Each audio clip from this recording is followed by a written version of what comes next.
This is Pet Life Radio. Let's talk pets. Hi, y'all, and welcome to Horsing Around. Saddle up and get ready to have a darn tootin', galloping good time as we trot out the show that's your ultimate horse source, of course. Find out how to use good old horse sense when it comes to breeding, feeding, training, and explaining. From practical tips on caring for your horse's health to advice on how to buy horse supplies, including bridles, halters, saddles, and more. So get ready to start horsing around with your host, horse expert and award-winning rider, Audrey Pavia. Howdy, Audrey. Welcome to Horsing Around on PetLifeRadio.com. Thanks for joining us. This week we're going to talk about nutrition, what you need to feed your horse, how much, and all that good stuff. Horse nutrition is a mystery to lots of horse owners. We just can't go out and buy a can of nutritionally complete food for our horses the way we do for our cats and dogs. Feeding our horses properly requires some research and knowledge. Today we're going to discover the basics of horse nutrition, what horses need to eat and why, how important hay is in the diet, what kinds of hay to feed, and whether or not horses need grain or supplements. My guest, Judy Sinner, will shed light on the subject for us. Judy's a lifetime horsewoman and has owned, bred, trained, and exhibited horses. She's affiliated with Dynamite Specialty Products for 25 years and teaches holistic nutrition for all species in seminars and newsletters. We'll talk to Judy right after these messages. Why the long face? I reckon Horsing Around will be back in the saddle right after we round up a few words from our sponsors.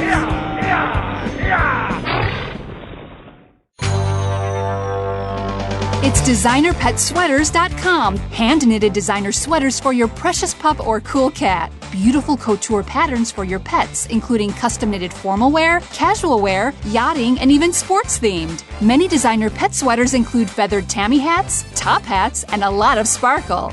Each sweater includes leg loops, front paw sleeves, and leash opening. Visit DesignerPetSweaters.com to order your four-legged fashions today. Your pets will stay warm for the winter and be runway ready. Large or small, we fit them all. DesignerPetSweaters.com.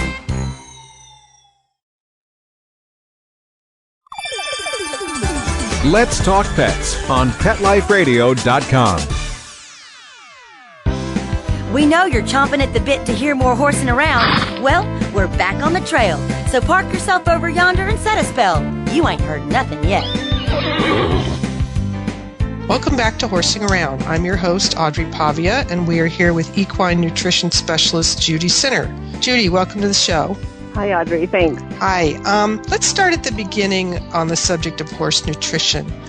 What is the single most important aspect to the horse's diet? Let's start with the absolute obvious in that they have to have hay. That's really the staple of their diet.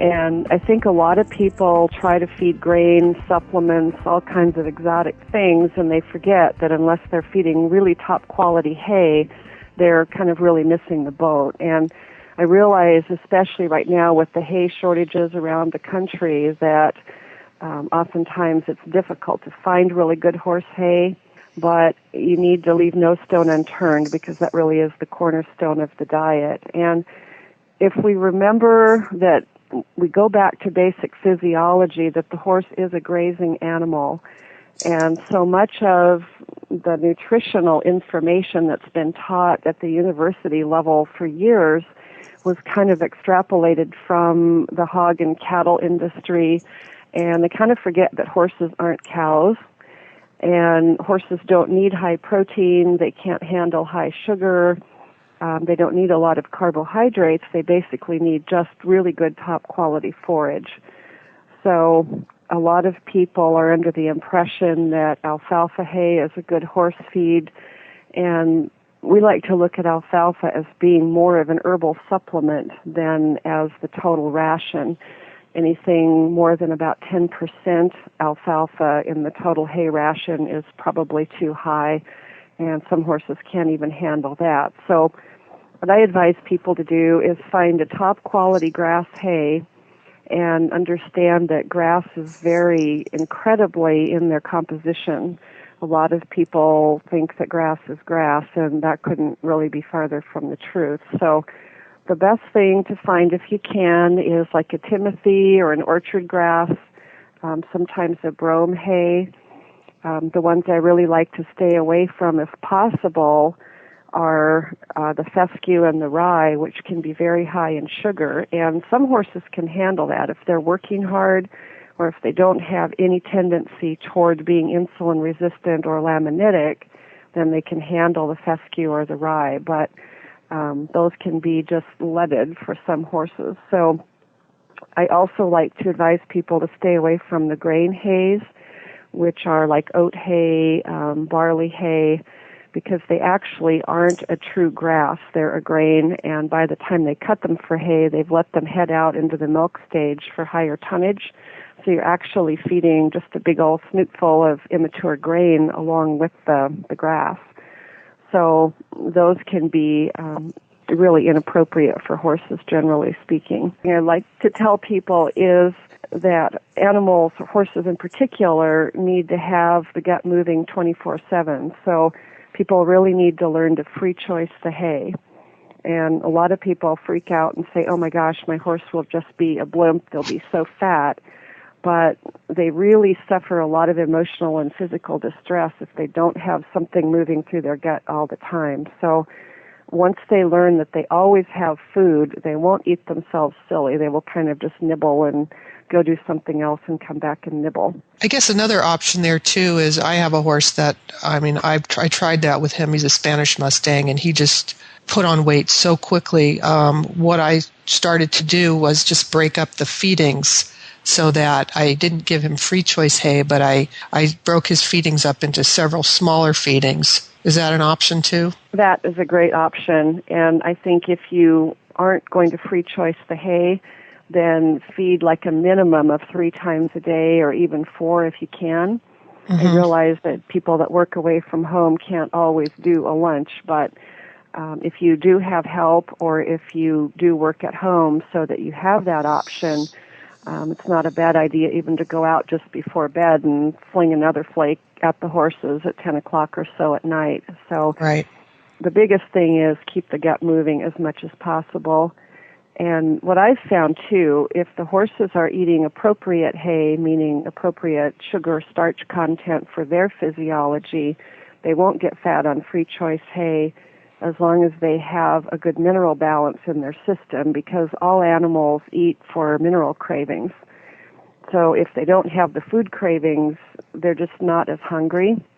And we'll hopefully kind of touch on minerals in a little bit. But finding that balance of appropriate hay, appropriate minerals, so that the horses don't think they're starving. And occasionally you'll find a horse that's maybe a rescue or has been low horse on the totem pole in a herd, and they can have some real food issues, some real anxiety around when's the next meal coming, and sometimes that's a little difficult to deal with. So breaking it up into just smaller meals is an excellent way to go. Just making sure they have at least 1.5, maybe even up to 2% of their body weight in total weight of hay throughout the day. And that would be for a 1,000-pound horse, they're going to need approximately 20 pounds of hay. You'd be amazed how many people don't have any idea how much a flake of hay weighs, and that of course varies from bale to bale and hay type. So I advise people just get a big old kitchen scale and weigh your hay and feed it by weight rather than by volume. And that way you're more sure. And it makes it easier if somebody has to feed for you too. Like a lot of women take off to horse shows and the husband is taking care of the horses at home. It's easier to say 5 pounds of hay 4 times a day than to try to just tell them how much flake-wise. Right. I know with my hay, the bales, one bale will have, I need 3 flakes to make up 1 flake in another bale. There's no consistency to it. And it does give my husband a headache because he's like, how much am I supposed to give him? Like, you told me 1 flake, 3 days ago. Now you want me to give him 2? So, yeah, the scale would definitely come in handy at my house. Yeah, it's a little bit AR, but it does help. So Right. So my understanding of wild horse behavior is that horses will eat in the wild pretty much all the time, up to 18 hours a day, I've been told. So how, when you translate that into a domestic situation, if they have free choice hay, won't they just eat constantly, whether they're hungry or not? Isn't that their instinct? Yes and no. What I've found is if as I said, they are balanced. And the thing we forget in nature, they can go out and forage for other things too. Plus, they're having to kind of work for their hay. So what some people do is they have a large enough area, they'll just scatter hay all over the paddock. They'll put a flake in this corner, a flake in that corner. I know some people even make an actual track out in their pasture with hot wire so that the horses are constantly moving from one hay pile to another. If you've got a horse in a stall or a small paddock, obviously it's more of an issue. But I think, again, once they're balanced out, they have things to do to prevent boredom, things to look at, activities to do, maybe a buddy, and they know that the hay is going to be there. What I observe with mine is they'll eat for a while and then they'll just go wander off and take a nap or do this or that, and they're just kind of grazing until it's time for the next meal. And I don't ever put out so much hay that they're peeing on it and making nests and wasting it. You know, I put it either in a feeder, which isn't totally ideal. It's best for them to eat at ground level, but if it's muddy in the wintertime or that, I usually use a feeder, and I just make sure that there are only maybe a couple hours at the most between times that they have access to the food, and they don't stuff themselves. They just kind of wander around. So I have I found a way to have a feeder and have them eat at ground level. I found these big, huge rubber tubs at the feed store, big, giant black rubber tubs, and I put the hay in there, and so it's like they're eating it off the ground, but it's contained in this tub. So that's a way around that feeder issue. Yep, those work really well too. And the one caution there is sometimes there's dust and things in the hay, and you can get like a layer of sand and gunk in the bottom. So you want to make sure that you're periodically upending any kind of feeder or cleaning it out so that they're not ingesting any extra stuff. Some people put stall mats on the ground and feed on that. But yeah, I've tried that. Yeah, as close to nature as possible is what we're trying to mimic here. Right. And it's interesting. One horse that I have, a colt, he's not a colt anymore, but he's been raised from birth on absolutely free choice hay, and he just nibbles and wanders off and nibbles and wanders off. He doesn't have any of the anxiety issues because he's never been without hay ever in his life. And so I think also if you can start them out that way, or just if you have one that's a pig, just start gradually increasing the amounts of hay per feeding till you get through their head that there is going to be more. Yeah, I have a horse that's like I mentioned, he's a Spanish Mustang, and they're notorious for being able to live on very little forage. And the problem is, free choice. He was just putting on so much weight. It was just ridiculous. So I know people with real easy keepers may have to do it in increments rather than just letting them have it. When you do have a fatty like that, what a lot of people tend to do is try to starve the horse down. And one of my good friends is an MD back in New Hampshire, and she commented to me one day, she said, that doesn't work with people, and it especially doesn't work with horses, because all that you're doing is shutting the metabolism down. Right. And especially with horses, especially of those breeds, they're hardwired to shut down in times of feed scarcity. That's how they made it through the winters in the wild. Right. And so the horses we have now are the survivors that are kind of like the air fern. So the less you feed them, the more the metabolism shuts down, and you just make it worse. And they just get fatter and fatter and hungrier and crankier. Right. Yeah, it's a fine line there when, But I wanted to ask you, too, why hay is so important. I know there's some people who do certain types of training, especially fitting horses for halter, where they feed a lot more grain than they do hay. And, they feel that works. It seems to me that it's not natural to the horse. Why is it so important that they have so much roughage? The biggest thing is the gut has to be kept moving, and I think the bare minimum of forage or roughage that they can get by on safely would be like 1%, and that's pushing it. That would be 10 pounds of hay a day for a 1,000-pound horse, which is pretty much 2 eeny little flakes. But having done halter a lot myself in the past as well, I know what people are trying to do is keep the hay belly off. But in my experience, if they're digesting well, if their teeth are done regularly, if you're feeding a good probiotic or prebiotic so that they're really breaking down that roughage, and obviously you're keeping them fit, they really don't get the big blumpy belly. Right. So I think those are some important things to consider. But just for their emotional health as well, if you go to a lot of the halter barns, they get a little flake at 7 in the morning and a little flake at 5 in the afternoon. They're done eating in half an hour, and they're just nut jobs because they're hungry, they're bored, their stomachs hurt.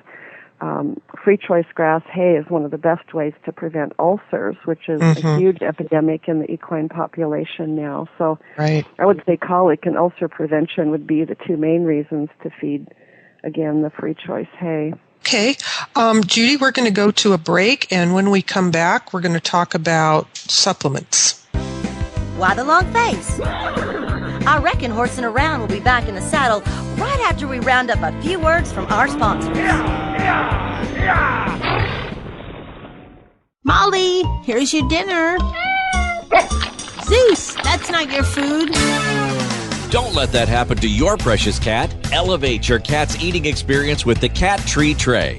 The Cat Tree Tray keeps your cat's food off the floor and conveniently located on the cat tree. It's the perfect way to eat. It's a beautiful wrought iron tray that easily attaches to your cat tree and keeps dogs and other critters out of your cat's dish. A must for multi-pet households. There's a 6-inch tray for large bowls and a 4-inch tray for smaller bowls. Purchase your Cat Tree Tray today. Go right now to cattreetray.com. That's cattreetray.com. CATTREETRAY.com.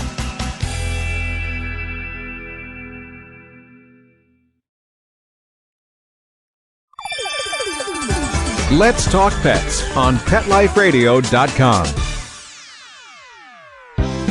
We know you're chomping at the bit to hear more Horsing Around. Well, we're back on the trail. So park yourself over yonder and set a spell.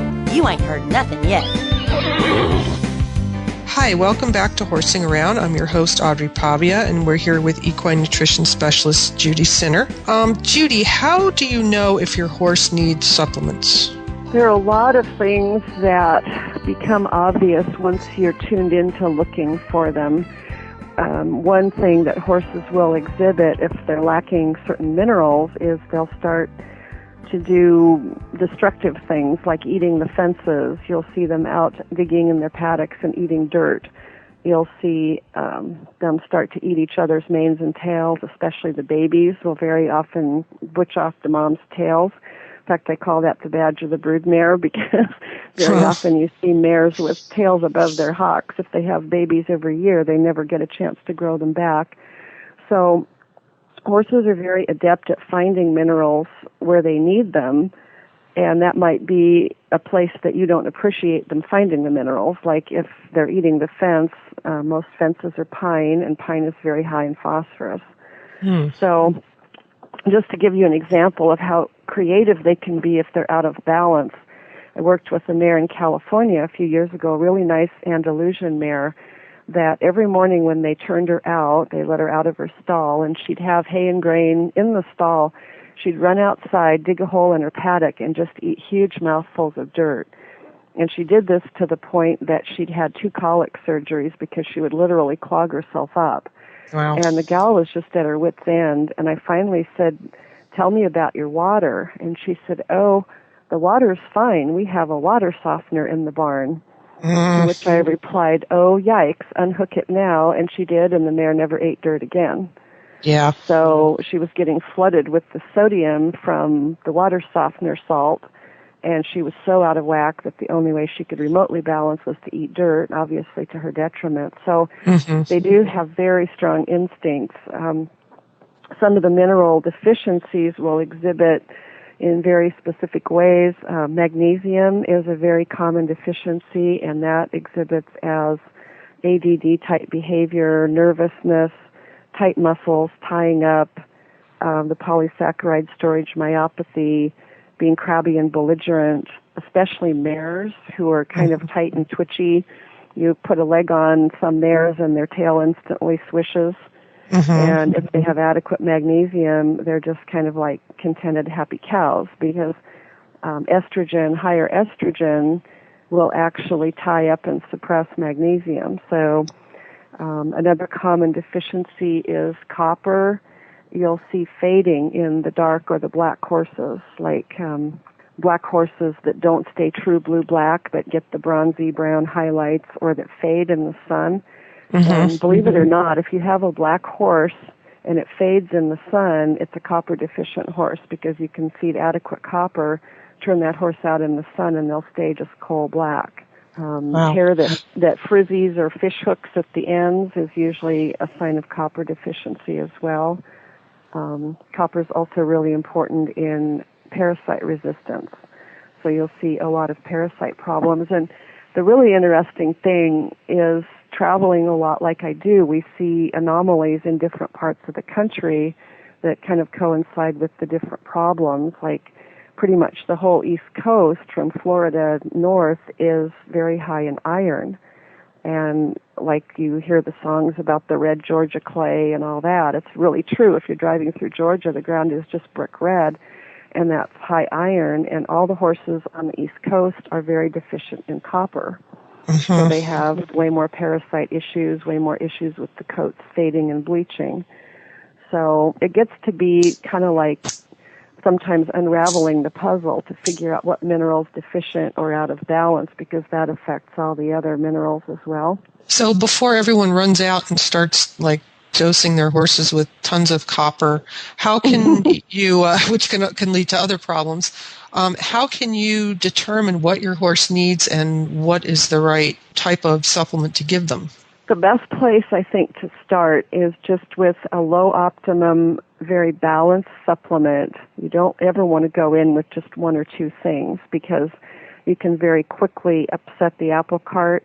And trying to do like a home brew, like a lot of people will get a book and start supplementing with this mineral or that mineral, and they'll forget about a balanced profile. So we always start with a balanced supplement. It should have basically every macro element in it, as well as a full spectrum of the trace minerals. And what I've observed in 26 years of working with nutrition at this level is, originally people weren't convinced they needed supplements at all, and now everybody is feeding everything but the kitchen sink. So, and we've just had all these supplement companies pop up that are promoting their horse supplement as being the absolute answer. So now I'm more apt to see people that are feeding too many things and forgetting about just a good basic balance.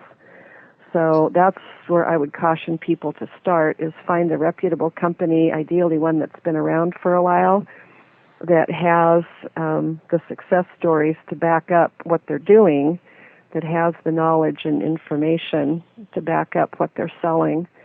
And talk to your friends, find out who's using what and what's working for them, because you can argue opinions and philosophies and formulas all day, but the truth of any product is in the results that it's getting. So, and you'll often find that if you see something advertised a lot in the magazines, you've got to remember how expensive the ads are. So a lot of the good supplements are kind of best-kept secrets. If you ask around what some of the top people are using, it might be something that's even a little bit hard to find, because the money is going into the product rather than into advertising and promotion. Right. How about relying on your veterinarian for advice on this? I've had veterinarians tell me, well, as long as you're giving them good quality hay, they don't need supplements. I've had others say you should give them supplements. How can you fall back on your vet's advice? Sometimes you can, and sometimes it's really kind of scary. Understanding, I have a lot of friends who are vets, and I have very high regard and respect for vets, don't get me wrong at all. My father's a doctor, and his comment to me was, they don't teach us nutrition in medical school. They told us, make sure your patients eat a balanced diet, follow the food pyramid. And that's basically what happens in vet school. One of my vet friends said we have about 4 hours on nutrition, and that's basically maybe the sales rep for one of the major companies coming in for each species and basically telling us, feed our product, we do the research, and it's in the bag. Right. And then here you get a discount when you buy it. Exactly. Get the students, hook them in early. If it's sold through the vets, you might want to be a little bit suspicious because there's a lot of times a link there. I had a gal call me one day that had a foal with epiphysitis, and her vet had said, you need to get it on a good vitamin mineral supplement. So she said, well, what's a good one? And he thought for a minute and said, well, I don't know, just go to the feed store and read labels and just buy whatever's got the most stuff in it. And that was literally his comment to her. So okay. I thought, oh, yikes, okay. So you can't always rely on the vets unless they've, after they graduated from vet school, have specialized in nutrition and taken continuing ed and done their own research. They very often aren't the best resource, as wacky as that sounds. Well, and there's also issues with quality control as far as supplements. You know, there's no FDA oversight, so you don't really know the quality of what's in them, and it's not like human vitamins or even food where we have labels that the government makes the manufacturer put on there with vitamin information. So that makes it tricky as well, which I think is why the word of mouth thing is so important when it comes to supplements. Well, it is, and we've now got the National Association of Supplement Companies, which is kind of trying to level the playing field. So that's a good thing. They actually do audits of the companies who are members and make sure that what you say is in the bucket is in the bucket. The other thing a lot of people don't realize is that not all mineral forms are created equal. If you're reading a label and you see a whole list of minerals in there, that's one thing, but the form that the minerals are in is really important. And in order of digestibility, the amino acid chelated minerals have a smaller molecular weight and a smaller size, so they're more easily able to penetrate through the intestinal mucosa and actually get into the bloodstream.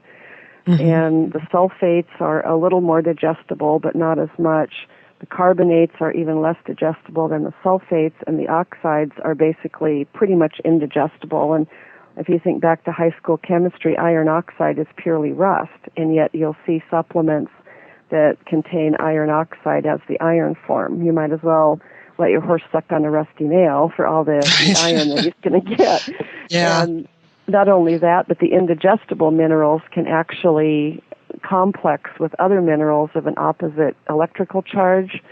So if you feed inorganic iron and inorganic phosphorus, you get iron phosphate, and that all ends up in the manure pile and doesn't benefit your horse at all. So the cheaper supplements are better probably just dumped directly onto the manure pile, or just save your money because your horse is not getting any good from them, and it might even be doing some harm. So yeah, okay. Now, what about salt blocks? What's your feeling on that? I'm not a salt block fan for a couple of different reasons. If you've ever been licked by a cow, you know how rough their tongues are. It'll just like wipe the skin right off your hand. And horses have a slippery tongue like a dog, so they have a lot of trouble getting enough salt off a salt block. Especially when we take the salt block and we stick it in one of those little spiffy holders up on the wall. So he not only has to lick to get the salt, he has to crank his neck around to do it in an uncomfortable position. So most of the time they can't get the salt they need from a salt block. If you ever see teeth marks in a salt block, you're in trouble because that means the horse is tired of licking or can't get enough salt. But even more than that, I'm really a fan of natural salt, and I know Horse Journal just came out with a big article saying natural salt's a waste of money, you're paying way more money, and it's just dirty salt, and et cetera. But the problem is that in nature, sodium chloride is never found without a full complement of other minerals, even if it's only 1 to 2% total of the mix. It's always found with other minerals in the salt licks, the natural salt licks out in nature.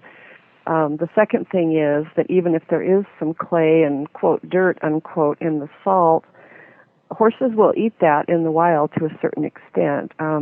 If they're heavily parasitized, they'll actually eat clay because it does have a very strong paramagnetic charge, and the parasites are diamagnetic, which is getting into another whole radio show probably. But there are some benefits to them eating some of these natural deposits, even if they contain what looks like dirt.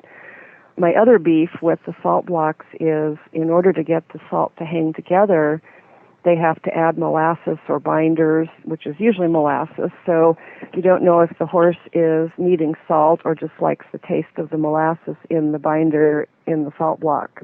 And usually they also add other inorganic minerals as well, like the selenium salt blocks or a mineral salt block. A lot of people will say, well, I don't need to feed my horse a supplement because I use a mineral salt block. Well, again, we're getting into usually the oxide carbonate forms of the minerals, not necessarily a full spectrum of vitamins and minerals and binders and all of that. So natural salt, loose form, free choice, never forced. And I know a lot of people will grab salt and fling it in the feed in the winter to keep the horse drinking. Well, basically you're just dehydrating him, and especially if you use white table salt like you find in the restaurants. And if you have any sense, you won't eat, the iodized, adulterated salt either. It's had aluminum silicate added to it, which is basically a desiccant to keep salt from absorbing water. But what people forget is the function of salt in the body is to absorb water. So we've just neutralized it and made it a poison. Aluminum silicate is like those little packets that come in your vitamin bottles that says do not eat. Right. So natural salt, loose, free choice, again, don't just throw it in with the feed. And some horses never touch salt. Other horses just eat goo gobs of it. So it's a very individual appetite, and in my observation, it's really accurate. Right. The only time I've ever seen horses really overdo salt is if they're on like a lot of alfalfa, which is very high in potassium. They're simply trying to balance their sodium-potassium ratio by eating more salt. So they always have a reason for what they do, and our challenge is to figure out why they're doing it and how we can help them get better balance. Well, that's all the time we have for today. This has been really enlightening, Judy. I really appreciate you coming on, being my guest this week, and sharing all your knowledge with us. And you're welcome. And if anyone out there has any questions or comments about horsing around, please email me at audrey@petliferadio.com. Until then, happy trails. Stop what you're doing and start horsing around every week on Pet Life Radio. Horse expert and award-winning rider Audrey Pavia will be trotting out great tips on feeding, breeding, and more on everything equestrian. So set a spell and say hey to Audrey and get ready for a darn tootin' galloping good time every week on Horsing Around, on demand, only on PetLifeRadio.com.